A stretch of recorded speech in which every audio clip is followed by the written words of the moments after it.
Hey folks, Dennis here with Las Vegas Worm Farm and the Living Soil community, and this is our worm topic of the week. This week, what we're going to be talking about is we're going to be talking about transitioning from a synthetic growing system into an organic, or a chemical system into an organic system. What we're talking about is living soil, right? The soil food web. And what we're going to look at is making that transition so I can kind of help you guys avoid some of the frustrations between going from one system to the other. So let's jump right in. And the first thing we're going to talk about is plant dependency, right? And exudates. When we're talking about starting plants from seeds, right? And if we start adding chemicals right away, that plant has natural tendencies to do things, right? And that is produce exudates. But when it's being fed soluble nutrients right from the get-go, chemicals, right? It doesn't have to produce those. There's no reason to, because the plant can just get the nutrients that are right there readily available. And in those type of growing systems, especially in like nurseries and stuff, right, they're constantly doing that on a regular basis because, well, they got to get the plants to grow so that they can sell them, right? And this system absolutely works, right? And if we get the plants home and we continue using that system, then that system will continue to flourish and do well, right? Because we're constantly giving it what it needs, and the plant doesn't have to fend for itself. It's kind of like when we go to a park and we see a sign that says, don't feed the wildlife, don't feed the ducks, right? And there's a reason for that. The reason for it is because if we as humans start feeding those animals, they become dependent upon us. And then they forget how to hunt, how to look for food, and then they end up dying. This is the exact same concept in the soil. When we use those chemicals, right? And even if we're feeding soluble nutrients, right? If we're putting those in there, the plant starts to back off on doing what it does naturally, which is create exudates. Those exudates are sugars that the plant creates and pushes down into the root zone. And what those sugars or exudates do is they actually stimulate the biology, and that stimulation actually creates nutrients that the plant can then uptake. That is the normal system. When we force feed that system, that normal innate plant tendency to create those sugars and exudates stops or slows. And then when we get them home, right, and we're trying to grow them organically or something like that, they don't do very well. And that is because now they're in rehabilitation, right? They know they have a problem, and we got to put them into a place where they can rehabilitate themselves, right? And if we take those plants and we put them into a stressful environment, right? I live here in Vegas. If I take those nursery plants, I put them right outside in full sun in the middle of summer, they're not going to make it. There's not a chance that those guys are going to make it because there's a transition period, right? And that transition period, they need a little bit of TLC to make sure that they can get back to what they were doing normally, right? It doesn't just happen overnight. It takes a little bit of time, right? So the next thing I'd like to talk about is that transition period, right? So there's really going to be an initial lag. That's what's actually going to happen, right? And that lag can be production, right? As in like the fruits or vegetable that it's trying to put on, right? Or it could just be a growth lag, right? Where the plant doesn't really grow, the leaves don't grow, it's not putting on any more stems, nothing. It's just kind of there. And that is actually a good thing, especially if it's a plant that was started out with chemicals, right?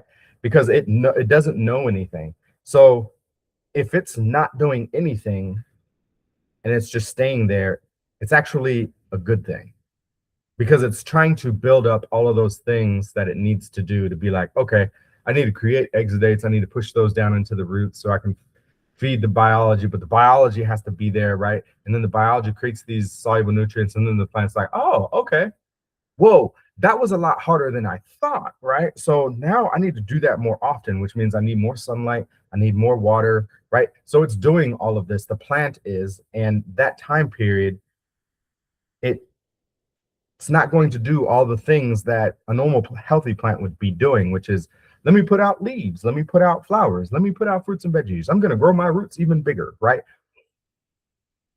There's a lull that happens, right? And That's like best case scenario, right? Like if we have everything in the soil that's supposed to be there, right? We're talking about the biology, maybe even some worms, right? Some compost, all of the sand, silt, and clays that we need to have. We got mulch on top. We got a solid irrigation system, right? That's not pushing out more chemicals. What I'm talking about is chlorine, right? Or chloramine, depending on your municipality, right? But that's like in an ideal state. There's a transition period that has to happen. So a little bit of TLC, a little babying is going to have to happen during that period. You're going to get temporary slow growth, but once that plant takes hold and it's like, oh, I remember what I'm supposed to do, or this was working, then you're going to get whoop, that growth that you're looking for and production, right? So usually that can happen in the same growing season. Sometimes it doesn't, right? If I'm trying to grow stuff during the summertime here in Vegas, right, I get 110 degree, 115 degree temperatures. The plants aren't going to like that already, right? So I might have to wait until the fall. If I can keep them alive and keep them stunted or their lag phase for long enough to get them into a cooler season, then maybe they'll start producing for me, right? So just remember that that does happen. So it's just a rehabilitation period that kind of we have to go through, right? So by the way, if you guys enjoy this type of stuff and you want to see more of it, do me a favor, give it a like, share, or leave a comment down below. That way we can get this information out to others and share it, because I think this is important and a lot of people don't really understand what's going on here, and I think this would be helpful. So thanks for that. But right now, let's get back to it. So let's look at, if all of this lag and stuff happens, like how do we get this going again? Well, it all basically starts with the living soil, right? The microorganisms that are in the soil. We have to restore that, right? Synthetic systems are notorious for having a lot of salt in them. Salt destroys microorganisms because they don't have the exoskeleton like other things to be able to protect themselves from it, right? So it destroys not just bacteria, but fungi, protozoas, like all of those things, right? And additionally, in some of these synthetic systems, it's not just synthetic fertilizers that are being used, but there's also synthetic pesticides and herbicides, right? To try to keep everything sterile in a safe, clean place. But the problem is when you do that, you kill all of the biology that's there, right?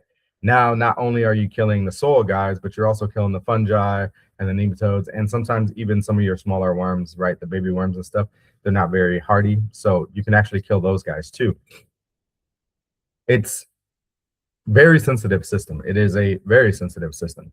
And if we don't get that system or restore that system, then we're going to run into problems. So how do we do that, right? It basically goes back to three simple things that I always talk about, which is microorganisms, food, water, and air, right? Those are the air, water, food, and microbes is basically what we talk about in the living soil community. It's the same thing. There's no difference, right? So at the bottom base of it, we got to make sure that the biology is back in there. We got to give the biology food to feed on. We got to make sure there's air and water in that system to keep all of those guys alive, right? That's the basics. But how do we actually do that? Well, to get the microbes in there, the long-term solution is to get worms, right? Worms will turn that stuff over and do that for you. But if you don't have the soil conditions to host worms, right? Because the soil has to be right if you want to have worms, then worm castings are a great way to go. Get those worm castings right into the bottom. You're going to add the compost into that soil mixture, right? And then once you have everything in place, right, then we want to put that mulch on top. And that makes sure that we have a home to be able to host all of those microorganisms, right? That is how we get that system restored, right? Now, there's other ways to do it, right? Other people might tell you to put in molasses or different types of microbial foods. I say if we put the compost in there, we'll keep it super, super duper simple, right? If you have compost, use that. Something that's made at home is better than something that's store-bought, but I get it. Something that's produced locally is better than something that comes from, out of state. Use what you have available to you. The closer it is to home, the better it is, the more biology likely that it's going to have in it. Use that, and that will get you going. Same thing with the worm castings, right? Find something that's local. If you could produce your own worm castings, that's great. If your neighbor has one, if somebody on the other side of town has one, that's great. If you could find a producer in the state, that's even better. That goes into bioregions, which we talked about in a different video. The closer it is to home, the better it is it's going to be for you. So you're going to get all of that into the soil, right? And that's how we restore that system. Now, if you've got plants that are already established, right, and we need to rehabilitate that system, then it's a little more difficult, right?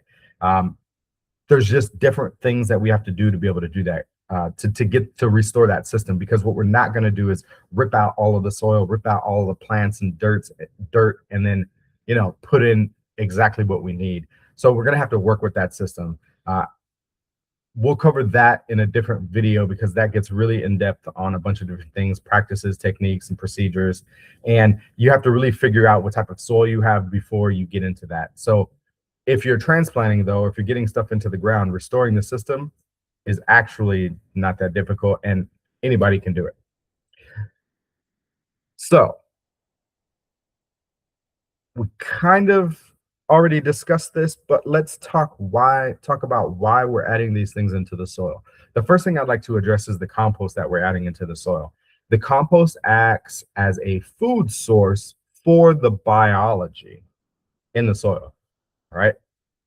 Compost doesn't necessarily feed your plant. Now, don't get me wrong, there are some soluble nutrients in compost, and your plant can use those, but usually those get used up pretty quickly. What you're really after is having those microorganisms feed on that compost and then create the nutrients for your plants.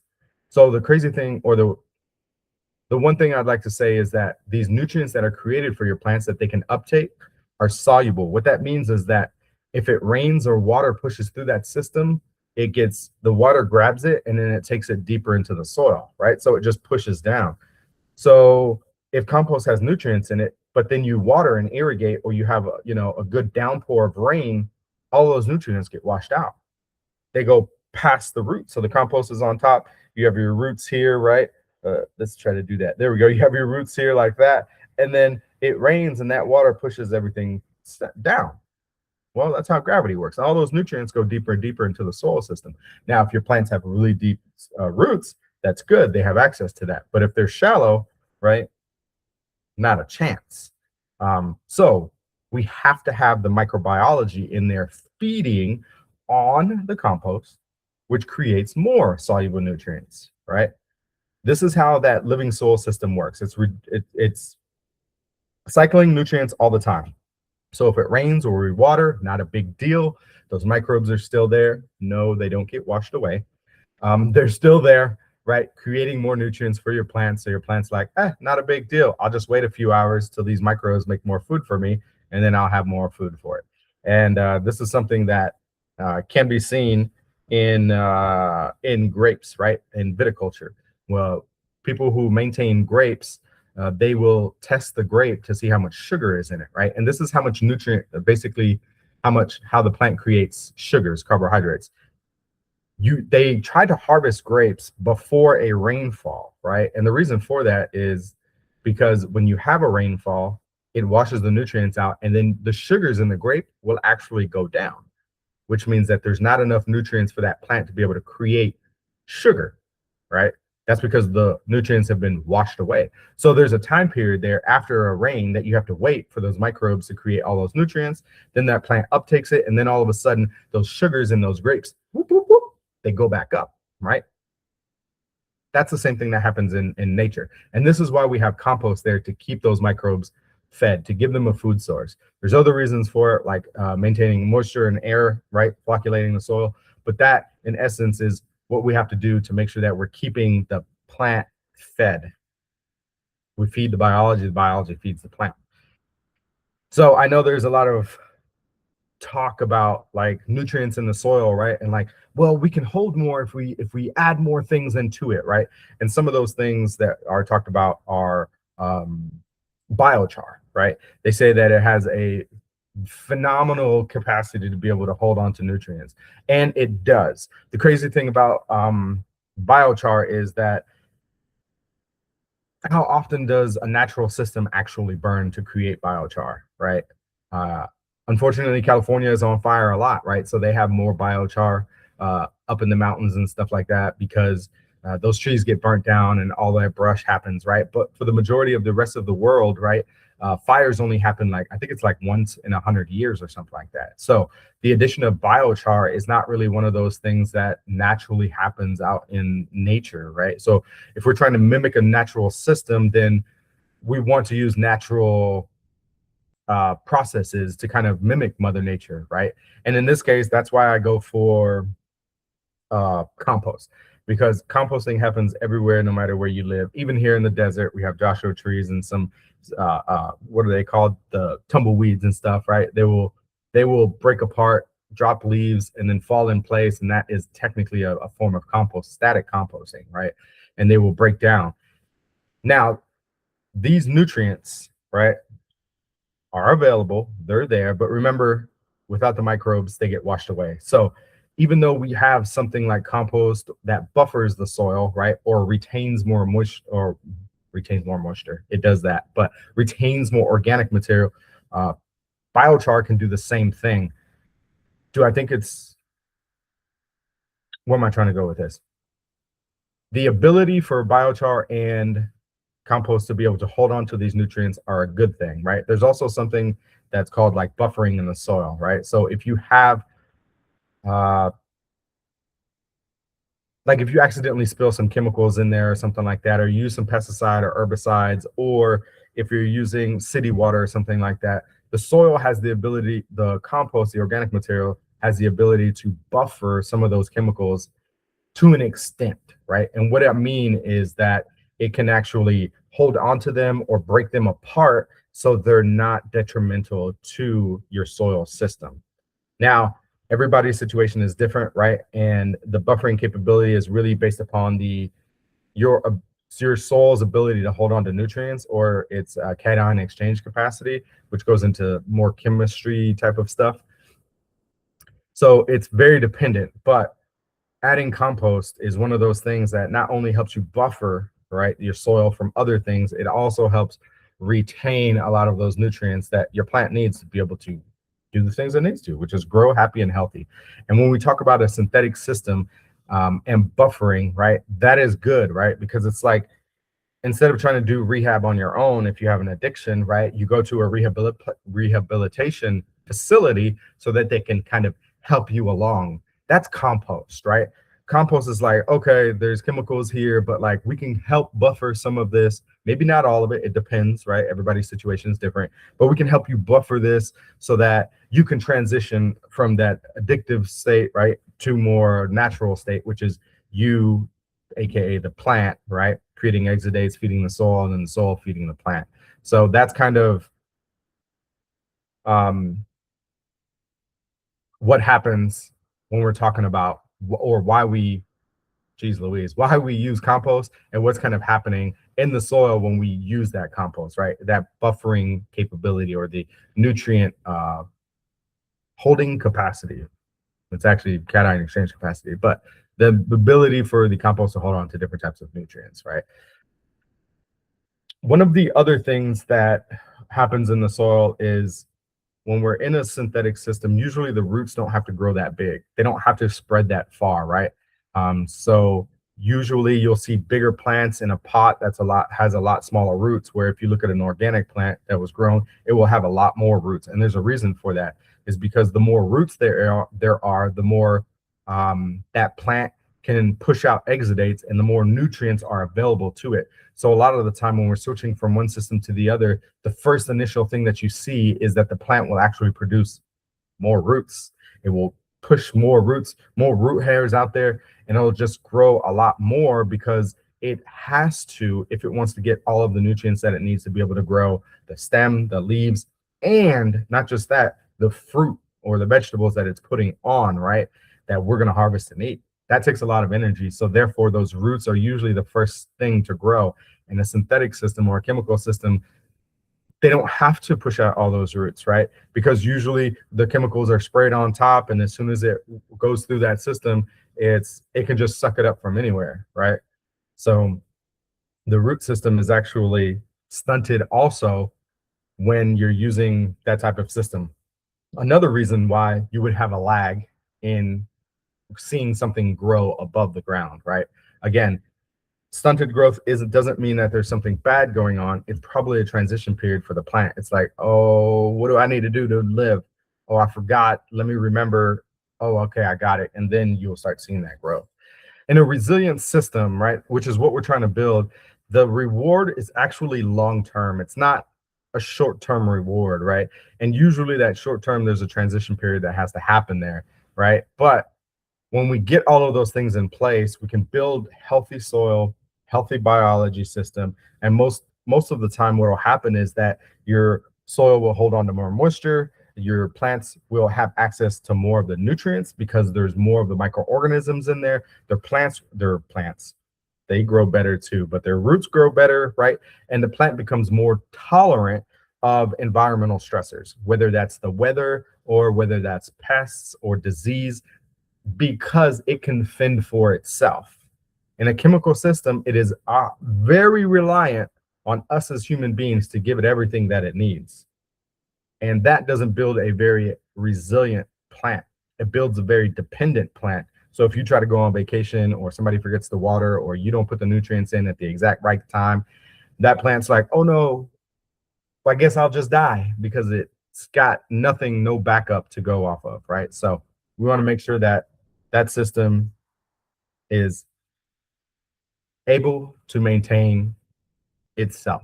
It's more stable, it's self-sustaining, and it relies completely on itself.